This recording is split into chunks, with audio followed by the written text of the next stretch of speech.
Dave Breisch, Senior Warden at New Creation Anglican Church. And today I'd like us to look at another invitation extended from Jesus. And this one is found in the 4th chapter of the Gospel of St. Matthew, verses 18 through 20. And this is what we read. As Jesus was walking beside the Sea of Galilee, he saw two brothers, Simon called Peter and his brother Andrew. They were casting a net into the lake, for they were fishermen. "Come, follow me," Jesus said, "and I will make you fishers of men." At once they left their nets and followed him. "Come, follow me," Jesus said. The invitation extended, in this case, to Peter and Andrew, but the same invitation is extended to all people. Jesus says, "Come, follow me." And God seems to prepare people, as he did Peter and Andrew, to be ready for this question when Jesus offers this invitation. And in this case, Peter and Andrew simply said yes to the invitation. They dropped their nets, left their livelihood, and followed Jesus. And in these few verses, we're not given very much information. So we don't know what else might have occurred. For instance, we don't know if there was some conversation between the three where Jesus explained to them what was going to happen. What was this journey? Why was he asking them to follow him? Where were they going? How were they going to get there? And what were they going to do? Other than him saying, "I'm going to make you fishers of men." We don't know what type of conversation occurred.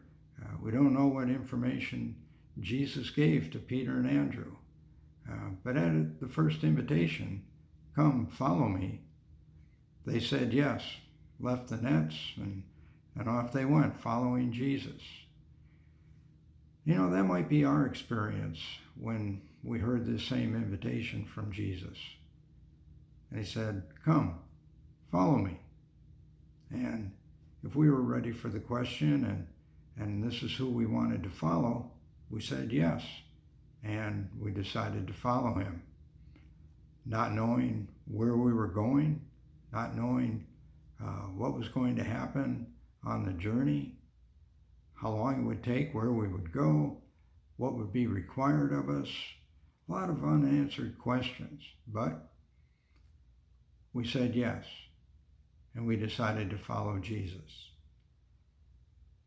And then life continues, and we start to learn more about Jesus. We start to learn more about ourselves. We start to better understand what this invitation is about and what this calling is about, and to realize that it's a calling to come out of something and into something, calling us away from something and calling us to something. And of course, the calling out of is calling us out of ourselves, our selfishness, our self-centered lives, sinful lives, lives that pursue worldly ambitions, sinful desires, those kinds of things, and coming into the life of righteousness that is in Jesus, the life of holiness that's in Jesus. This is the journey that we're on with Jesus, following him. And each day, we don't know what this journey is going to be like. We get up in the morning and we think about things we need to do during the day, want to do during the day, but we really don't know what Jesus is going to do during the day. We don't know what he wants us to do. And we don't know what he wants to do this week or this month. It comes down to growing in our relationship with him and trusting in him, putting our faith in him, and allowing him to lead. And that sometimes is a real challenge for us, because again, we go back to the invitation, come follow me. And sometimes we get ahead of Jesus and we want to lead him.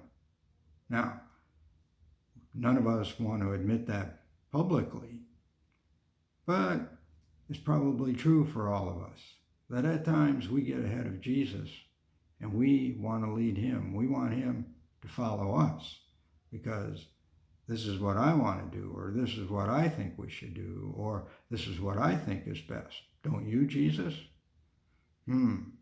It can be very easy, unfortunately, to make that switch.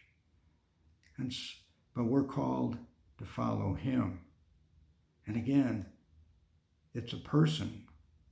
It's a real person that we're called to follow. He didn't ask us to follow a set of rules or a religion or even a creed. He said, follow me. Well, if we really want to follow Jesus, we have to get to know him. We have to spend time with him. We have to spend time in the scriptures, which we are so fortunate, so blessed to have, to be able to spend time.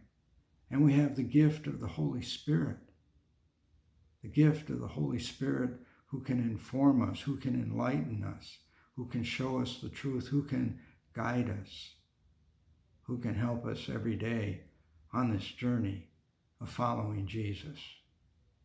Yeah, and sometimes it looks like a real adventure, an exciting adventure. Ooh, where are we going today? Other times it's a mystery. Other times it's with fear and trepidation. I'm not so sure. But that's our story. And Jesus knows that. He lived in our humanity. He shared our humanity. He lived life here on earth as one of us. So, again, the invitation from Jesus, come, follow me. He always gives us a choice. And we can say yes or we can say no. And I'm sure his hope is that we would all say yes to the invitation. Say, yes, Jesus, I want to and I will follow you. And so with the help of the Holy Spirit, I hope each of us who has said yes to this invitation allows the Holy Spirit to help us in our daily lives following Jesus. And for anyone watching this who hasn't said yes to the invitation, I pray that you would think about it and pray about it and want to say yes to the invitation. So, thank you for joining me and listening. May God bless you.